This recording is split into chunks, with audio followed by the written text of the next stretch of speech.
this beautiful Sunday night. It's a little bit wet outside and windy outside, but I'm glad we can be safe inside. This is why I don't go camping, so I don't want to get blown over in the tent and things. But boys, it's a beautiful day outside because we can worship our Savior. Just go ahead and pray, and we'll jump into the songs. Dear God, thank you for all you've given us. Thank you for a wonderful afternoon. I thank you for speaking to our hearts this morning and this afternoon as we rested, as we worshiped you at home. And I pray that we had a passion for souls and that we did our best to preach the gospel. And do pray at night as we look in Ecclesiastes about happiness, as the Holy Spirit speaks to us, that we'll listen and draw closer to you. Love you. Just now pray. Amen. Let's sing that hymn together. Guide me, O thou great Jehovah.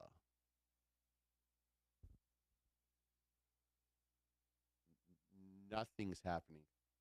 This is Caleb's first time back there, and it's not even your fault, buddy. Like, there's nothing there. It's just a picture. Go backwards and try again.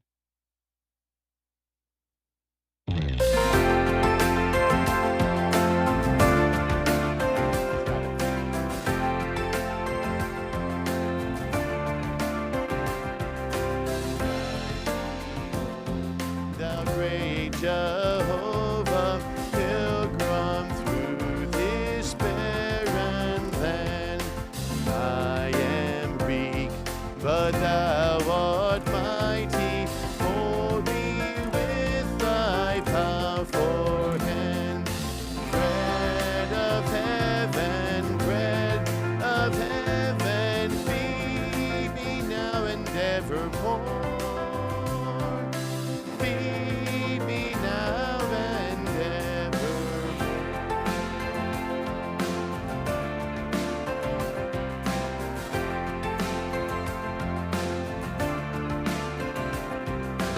Open now the crystal fountain, whence the healing stream doth flow.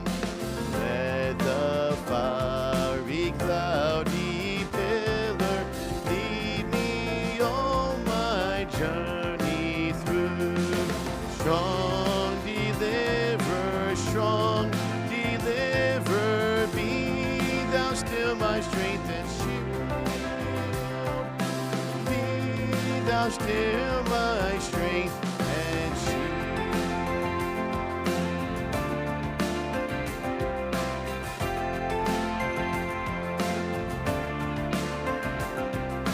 When I tread the verge of Jordan, bid my anxious fears subside. Death of death and hell's destruction, let me safe on Canaan's side. Songs of praises,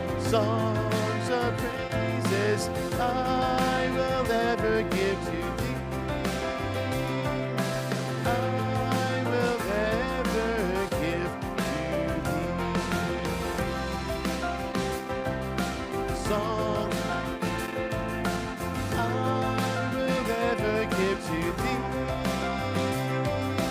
I will ever give to thee. We ought to constantly be worshiping and praising Him forever and ever. This next song, Above All, that He thought of us above all.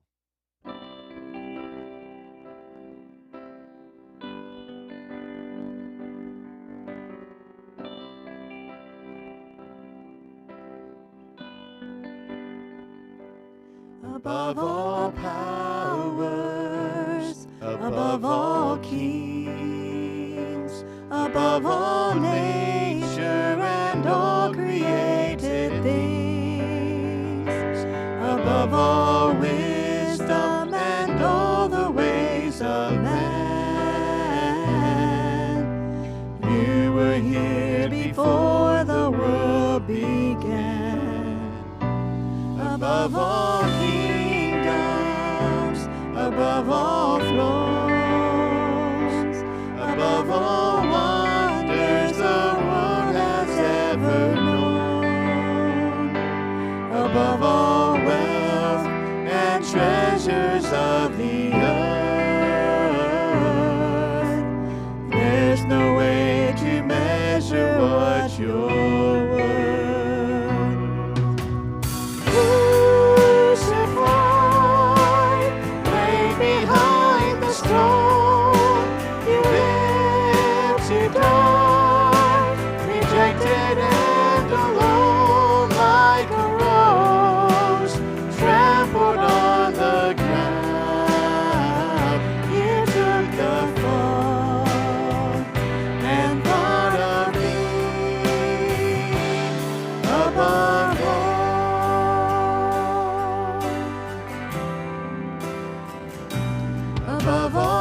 above all kings, above all nature and all created things, above all wisdom and all the ways of man. You were here before the world began, above all kingdoms, above all thrones, above all wonders the world has ever known, above all wealth and treasures of the earth. There's no way to measure what you're worth. Crucified, lay behind the stone, you lived to die, rejected and alone like a rose, trampled on the ground. You took the fall and God of me above all. Crucified, lay behind the stone, you lived to die, rejected and alone like a rose, trampled on the ground. You took the fall and God of me above all.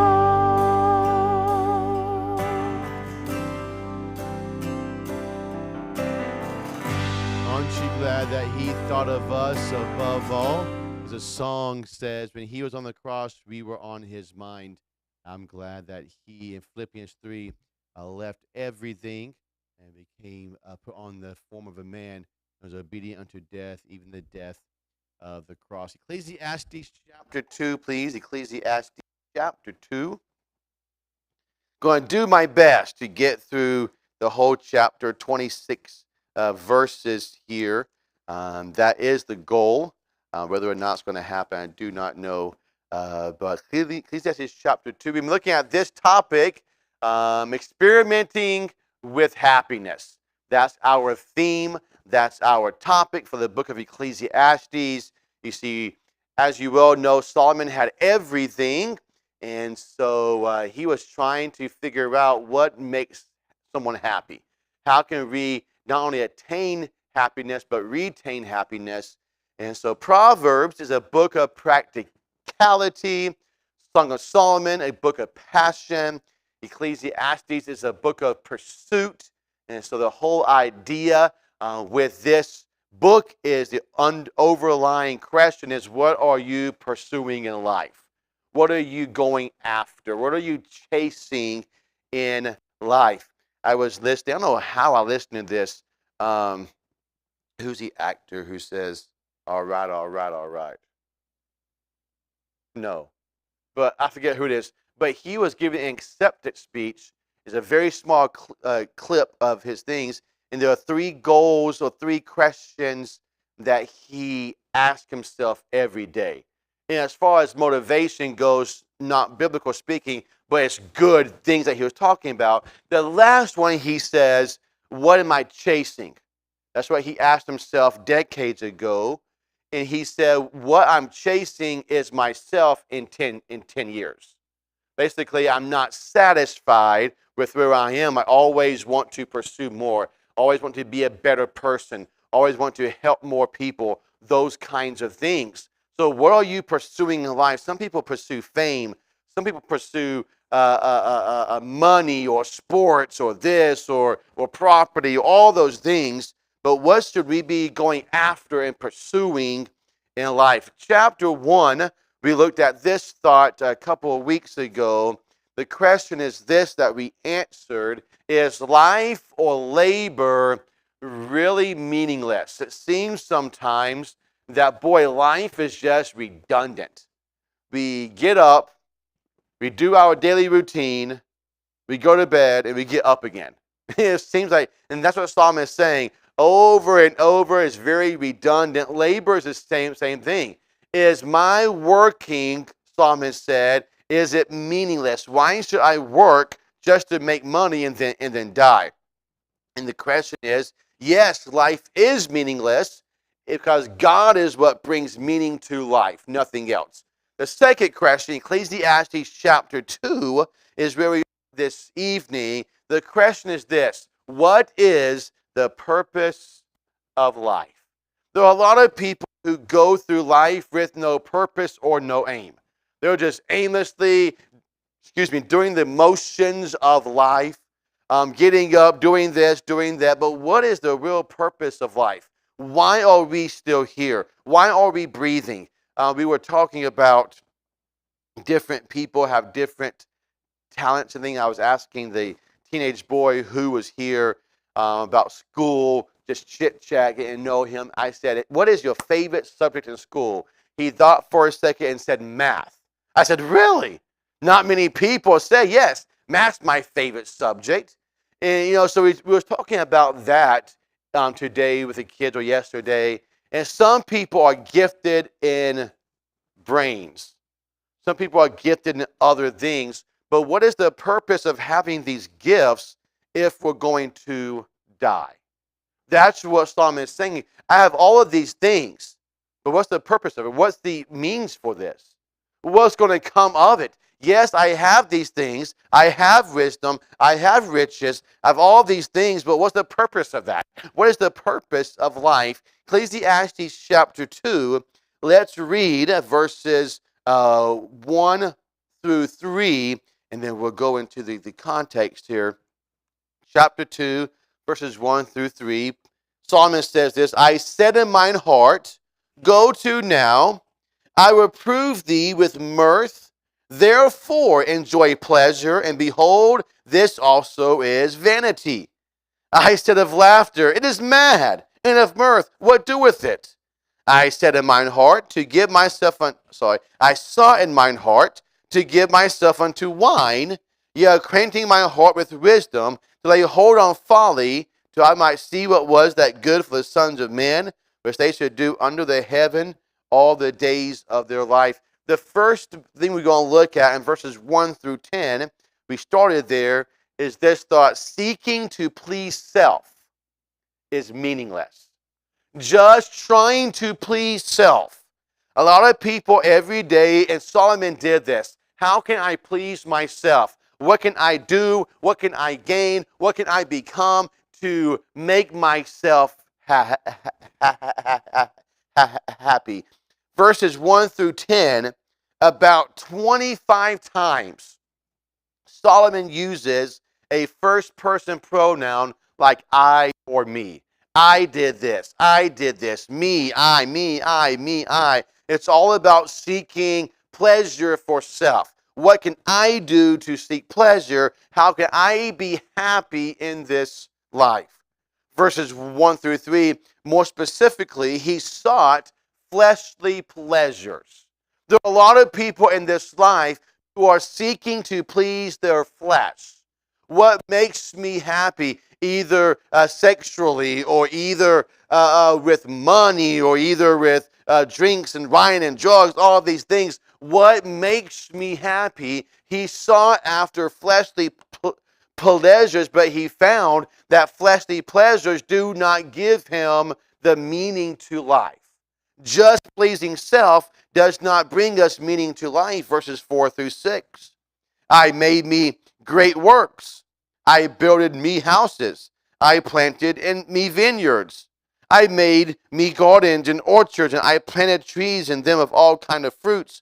I made me pools of water to water therewith the word that bringeth forth trees. He said, I have all of these things. He sought properties.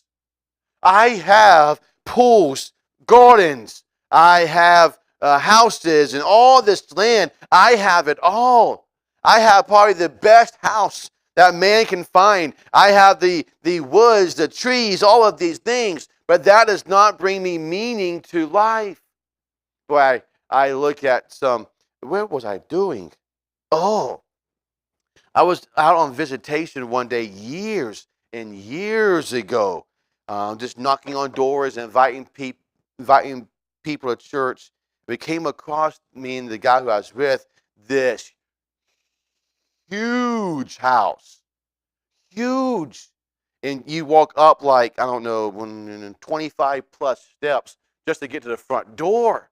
It was a huge house, and I'm expecting an older couple to come to the door, somebody who has maybe invested or that kind of thing, knocked on the door, and a very young couple came to the door. We invited them to church, and I left, and I said, "How can a couple so young and be able to afford such a house? It must be nice," I said, "to have that kind of money, have that kind of house." And the person with me said they may not have the money for that house. They could be in debt for the rest of their lives just for that house. He says sometimes people just think that houses and all of these things and cars and boats and all of these things, it would give me happiness. These properties give me happiness. Solomon tried that. He said, that is not the purpose and meaning to life. Verse 7, the first part of verse 7. I got me servants and maidens, and I had servants born in my house. This shows us that he sought power. He had the servants. He had the maids. He had the power of all these things. Having people do stuff for him did not give him meaning to life. It says in verses 4 through 6 that he made great works. He planted. As I was reading that, I thought to myself, no, he may have told somebody to plant those things, but he didn't. He had people do all those things for him. He sought power. Last part of verse 7.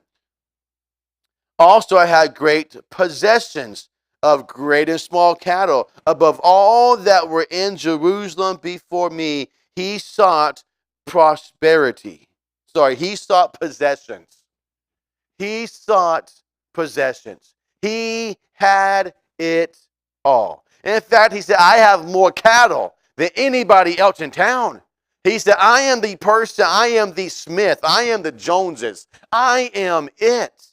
Verse number 8, I gathered me also silver and gold in the peculiar treasure of kings and of the provinces. I got me men singers and women singers and the delights of the sons of men as musical instruments and that of all sorts.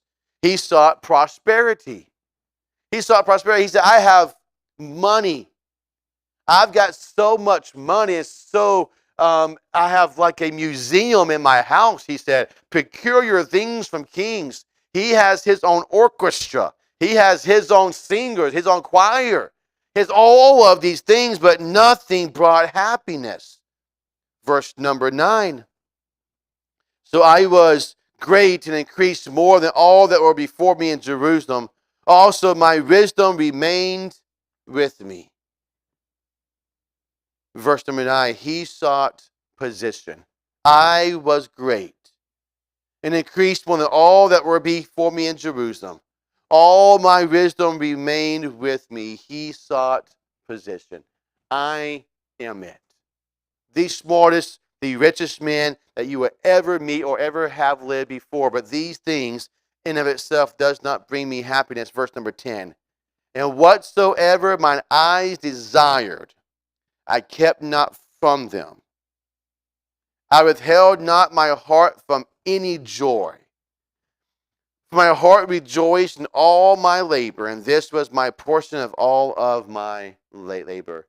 Verse 10 tells us this, that whatever Solomon wanted, Solomon could have. He said, anything that my heart wanted, if it made me happy, I had or I did. I tried everything to find happiness, to find the meaning of life. Verse number 11. Then I looked on all the works that my hands had wrought, and on the labor that I had labored to do, and behold, all was vanity and vexation of spirit, and there was no profit under the sun. So I looked at all those things that I just mentioned, all of those possessions, all of those things, and it was all for naught. It was all vanity. Number two is this: all my accomplishments are meaningless. All the things that I accomplished in life, Psalmist said, it's pointless. It means nothing. It's just in vain. The reason the accomplishments are meaningless is because he sought them for himself and not for God. I want to make me happy. I chose this. I went after this. I had this. I had that. My accomplishments were not to please God, but it was just to please me. That's why it's meaningless. Verses 12 through 16. And I turned myself to behold wisdom and madness and folly. For what can the man do that cometh after the king? Even that which he had been already done. Then I saw that wisdom excelleth folly, as far as light excelleth darkness. The wise man's eyes are in his head, but the fool walketh in darkness. And I myself perceived also that one event happened to them all. Then said I in my heart, as it happened to the fool, so it happened even to me. And why was I then more wise? Then I said in my heart, that this is also is vanity. For there is no remembrance of the wise more than of the fool forever, seeing that which now is in the days to come shall all be forgotten. And how dieth the wise man as the fool? The way that he is speaking, I mentioned this a couple of weeks ago in chapter 1, he is really viewing life in totality. He is really thinking to himself this thought that, okay, things are happening now, but what is the end of it all? Wise men will die. A foolish man will die. What's the meaning? We're all dying. What's the reason for this? Number 3 is this: seeking reason is meaningless. He said, I tried wisdom, I tried folly, I had all these things, and it leads me to vanity of life. What's the point? It's meaningless. When physical pleasure didn't work, Solomon sought after wisdom and reasoning. Well, I just want to be smart. I want to think about this. I want to try this or think about this. Verse number 12, he says, and I turned myself to behold wisdom and madness and folly. For what can the man do that cometh after the king? Even that which hath been already done. He's reasoning, his thinking is this: kings just do and reign as the kings have done before them.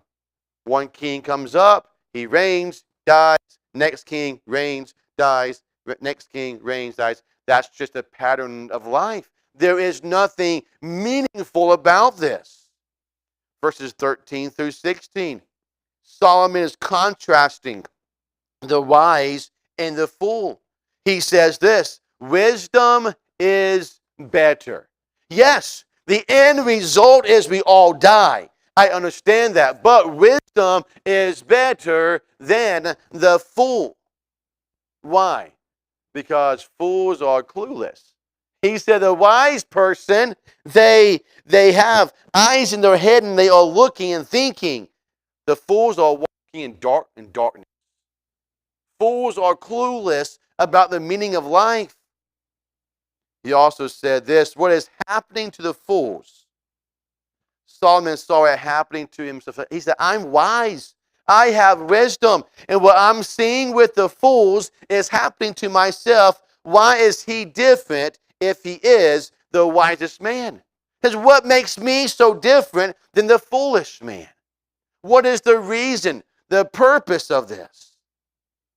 And he said this: wisdom is only meaningful if it comes from God.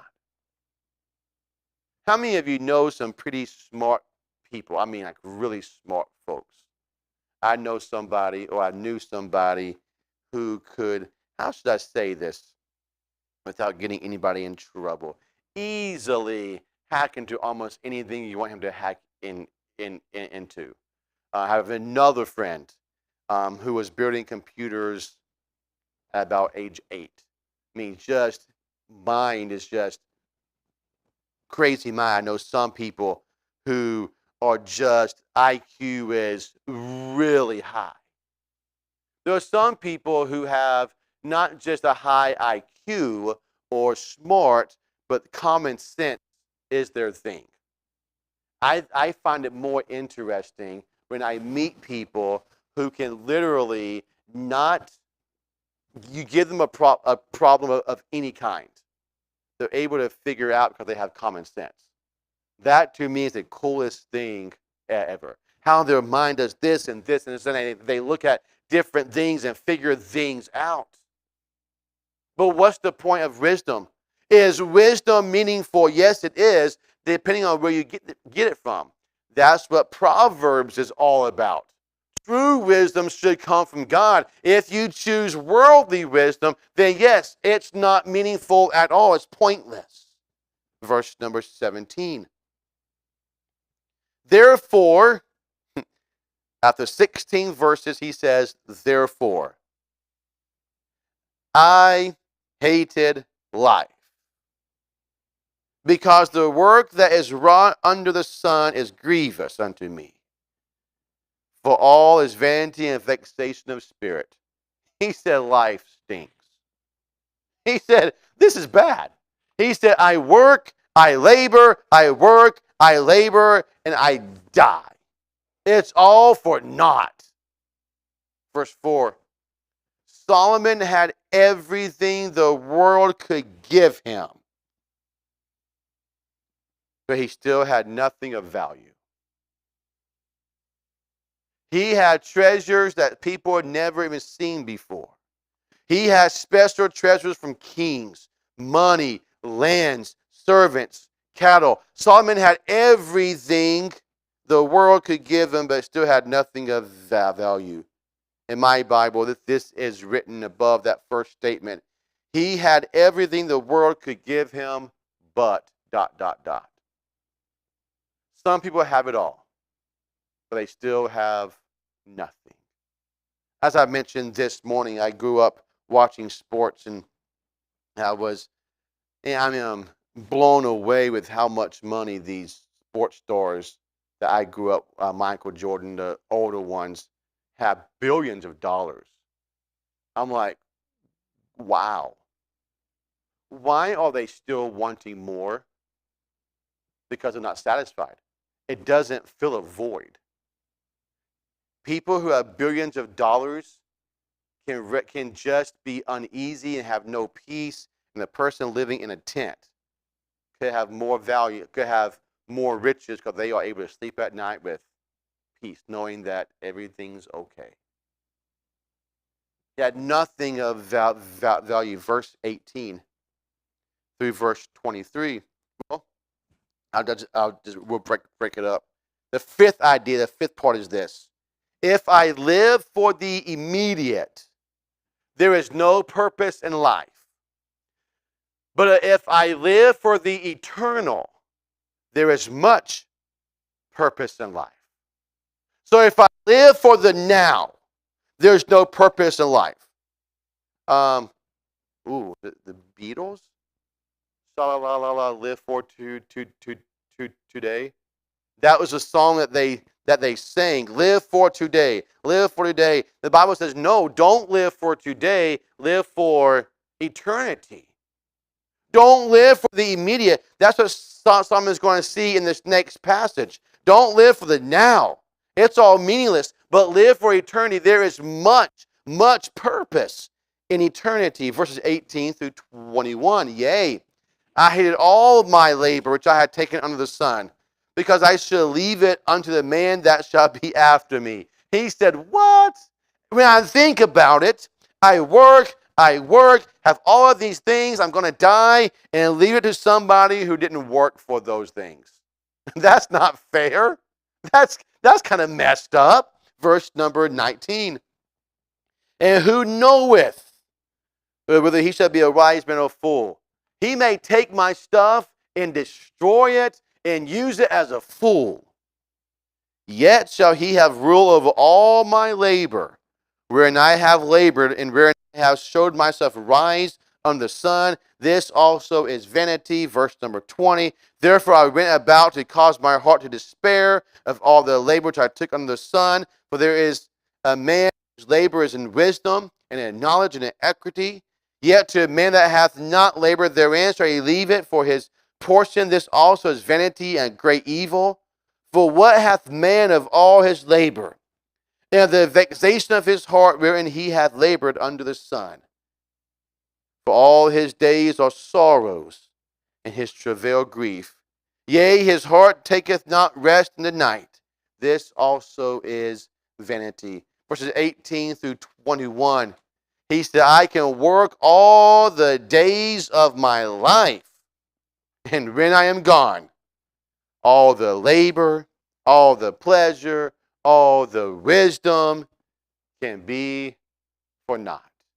I could have worked and worked and worked. I give it to somebody and they can just destroy everything. Verses 22 through 23, he says this, labor and pleasure do not bring peace. Labor and pleasure, they don't bring peace. I can labor, I can have all these pleasures, and yet there is no peace. Why is that?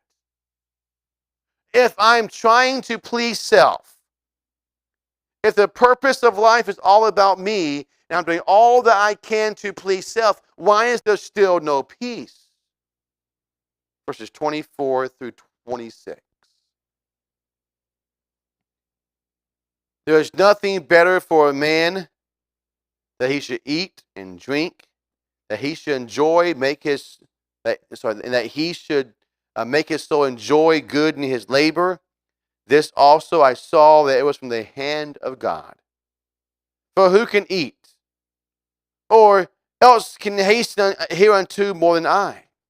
For God giveth to a man that is good, in his sight wisdom and knowledge and joy, but the sinner he giveth travail, to gather and to heap up, that he may give to him that is good before God. This also is vanity and vexation of spirit. These verses boil down to this thought. The purpose of life comes from God. What is the meaning of life? What is the purpose of life? Well, it's God. Simply put, if your purpose is not to please God, but to please self, it will be vanity. It will be vexation of spirit. That's what Solomon said. Don't please self. Please God. He brings meaning to life. He is the meaning of life. He is the purpose of life. He is why I labor. He is why I do these things. The purpose of life comes from God. The question is this again, what is the purpose of life? Go to chapter 12. As I said 2 weeks ago, we're going to end almost every message in this chapter. Chapter 12, 13, and 14 once again. Let us hear the whole conclusion of the whole matter. Fear God and keep his commandments, for this is the whole duty of man. For God shall bring every work into judgment with every secret thing, whether it be good or whether it be evil. The purpose of life is God. Fear God and keep his commandments. This is the whole duty of man. Chapter 2 says, my whole duty was to get, gain, have all these things. But that is vanity and vexation of spirit. That's pointless. At the end of this book, he says, no, the whole duty of man is not to gain for the purpose of life or to get or to self-please. It is to fear God and keep his commandments to please him. God is the purpose of life. What is the meaning of life? Well, God brings meaning to life. What is the purpose of life? The reason why we have, the reason why we do has to be God. The reason why I do things should be to please God. Whatsoever thy hand findeth to do, do with all thy might. To love God with all of our heart, soul, and mind, the New Testament says. That everything that we do is to please Him. He brings purpose to life. Does life get irritating sometimes? Yeah. Does it get mundane?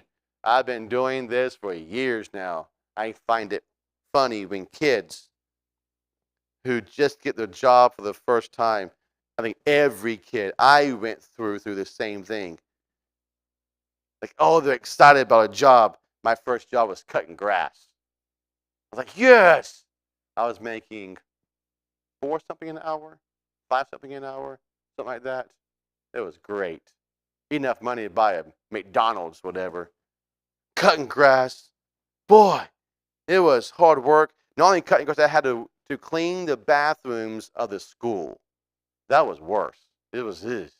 So I had my first job. I loved it. After the first couple of weeks, maybe a month, like, yes, I get my first paycheck. It wasn't very big, but it was my money to blow.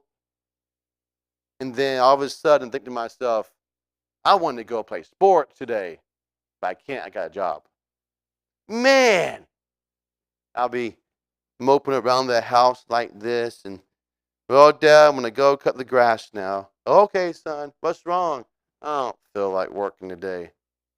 He's like, you're way too young to be acting like that. He says, son, you've got, I think I was like 16, 15, 40, 50 more years of working. I said, oh, my heart. Oh, man, that stinks. And that's what Solomon is saying. 50 years of work for what? So what I found was the purpose is God. To find purpose in life, God has put me here, given me this, gave me this, has put me here. He has a purpose for my life, to live out the purpose that He has for my life. He is the purpose. He's the reason why we do the things that we do. Let's pray. God, thank you for all you've given us.